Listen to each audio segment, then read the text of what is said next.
MotoGP versus Formula 1. Which one is better? That's the big question on the minds of those who only watch one of the two sports. First off, just take a look at this.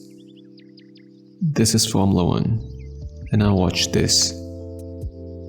This is MotoGP. Now ask yourself, what looks more impressive? The sheer speed, the raw aggression, the daring overtakes. It's hard to ignore just how thrilling MotoGP is. Now let's dive into the many reasons why MotoGP delivers a level of excitement that Formula 1 sometimes struggles to match.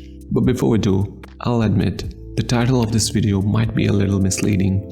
Saying MotoGP is outright better than F1 wouldn't be fair, because at the end of the day, we're talking about two completely different machines and two completely different classes of sports. A car versus a bike, you can't really compare them directly. It all comes down to a personal preference. That said, if we're talking about the pure adrenaline, close racing and edge-of-your-seat action, MotoGP leaves F1 in the dust, and here's why. Starting with the most important difference, the racing itself. MotoGP delivers far more intense wheel-to-wheel action.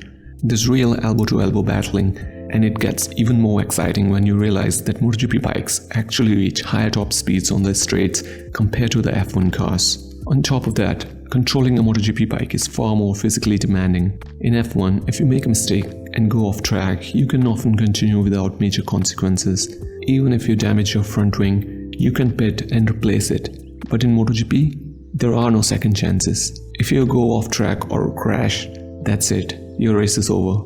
The margin for error is razor thin, meaning riders need incredible finesse and precision, making every lap feel that much more thrilling.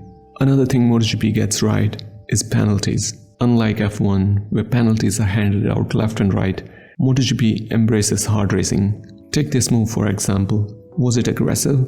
Sure, but since it happened on the final lap, was for the win, and both riders stayed on their bikes and finished the race, no penalty was given. That's because MotoGP still values the good old-fashioned hard racing. They also handle track limits much better. In MotoGP, sensors immediately detect when a rider exceeds track limits, and the lap is deleted instantly. Compare that to F1, where it often takes forever to decide whether all four wheels were off the track. F1 teams also rely heavily on the strategy. That's something that doesn't really exist in MotoGP.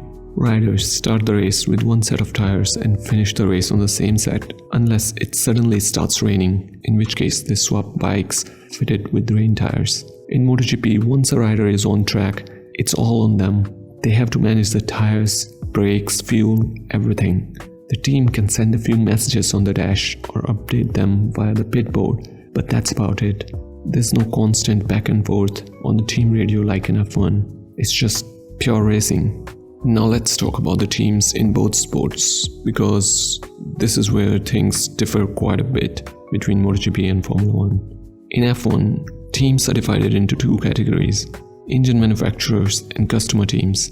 The top teams, Ferrari, Mercedes and Red Bull, not only design their own cars, but also build their own engines. Meanwhile, customer teams like Haas, Sauber and Williams buy engines from these manufacturers, but still have to design their own chassis and aerodynamics. While this setup sounds great in theory, it makes it tough for smaller teams to truly compete because the big teams have far superior R&D resources. That said, customer teams can sometimes build great cars, like McLaren did last year and Aston Martin the year before. But overall, the gap between the top teams and the midfield remains a big challenge.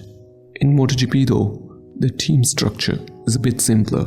There are factory teams, which are the official teams of major bike manufacturers like Honda, Yamaha, Ducati, KTM and Aprilia. These teams develop the bikes and also supply them to their affiliated satellite teams. Like for example, Ducati has two satellite teams, Gresini and BF46, while Yamaha has Pramac, Aprilia has Trackhouse, and so on. Currently, 4 out of the 5 factory teams provide their satellite teams with the exact same bikes as their factory riders, meaning satellite riders have nearly the same machinery and a genuine shot at competing for the championship. The only exception is Ducati. With 2 satellite teams to support, it's economically challenging for them to produce 6 latest spec bikes, so one of the satellite teams gets the newest bike, while the other receives the previous year's model. Of course, it's not entirely fair all the time. Factory teams have better engineers and can fine-tune the bikes more precisely to their riders' needs.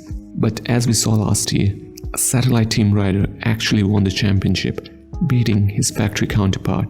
This shows that, at least in MotoGP, independent riders have a much better shot at competing at the top level compared to F1. However, one thing to consider is that right now, Ducati is dominating MotoGP without much real competition from the other manufacturers.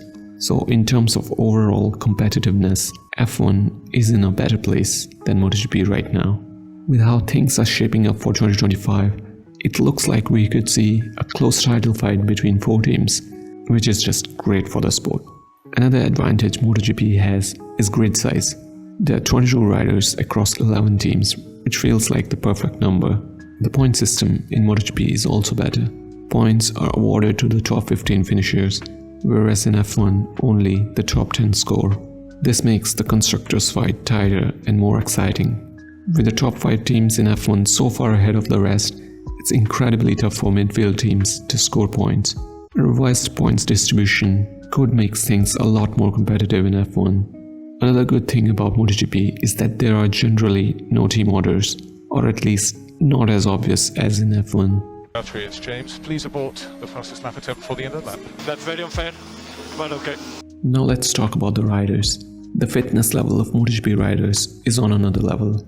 Their training routine is far more intense than that of F1 drivers. While F1 drivers mainly focus on strengthening their neck muscles to withstand the extreme G-forces in the corners, MotoGP riders require full body strength to control their heavy bikes. MotoGP riders are also far more prone to injuries. With the number of high-speed crashes they endure, many riders carry battle scars from multiple surgeries. They are the true modern-day gladiators. Honestly, MotoGP riders would wipe the floor with F1 drivers in terms of physical toughness any day of the week. The next reason I prefer MotoGP over F1 is that there is no unnecessary drama.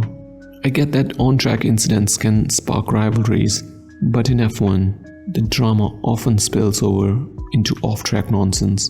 In MotoGP, things are generally quiet outside the race weekend. You don't hear about a driver or a team principal calling someone two-faced or another team boss being compared to a dog breed. There's none of that off-track BS in MotoGP. Another great thing is that MotoGP riders aren't penalized for using profanity. Meanwhile, in F1, the recent crackdown on language has reached ridiculous levels. Look at this. That kind of thing would never fly in F1. Max Verstappen, a 4-time world champion, was recently handed community service as punishment for swearing in a press conference. I mean, that's a new low for F1. Another thing I love about MotoGP is that they race only on proper racing circuits, and the tracks are absolutely stunning. Meanwhile, for some unclear reason, Formula 1 keeps forcing more street circuits onto the calendar.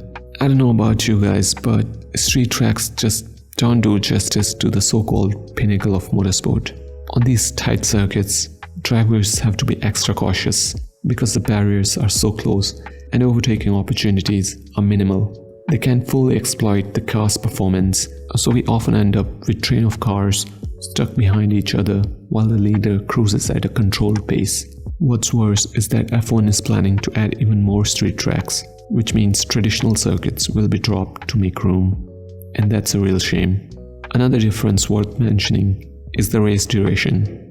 MotoGP races typically last 40 to 50 minutes, while F1 races go on for about 2 hours or even stretch to 3 if there are red flags. On some tracks like Monaco and Singapore, where overtaking is nearly impossible, this can make things feel a bit dull at times. It's not necessarily a bad thing, since it allows for more strategic elements, but personally, I prefer the fast-paced nature of MotoGP races. In the end, I'll just say this. If you're a Formula 1 fan and have never watched MotoGP, give it a shot. I promise you'll get hooked. And if you're a MotoGP fan who only watches bikes, this year's Formula 1 season is shaping up to be a pretty exciting one. Maybe not as intense as 2021, but really close. So you might want to start keeping up. This is probably one of the best years for both sports, and you won't want to miss either. And that's it for this video, guys. If you enjoyed it, please make sure to like and subscribe. Let me know your thoughts in the comments down below, and I'll see you guys in the next video.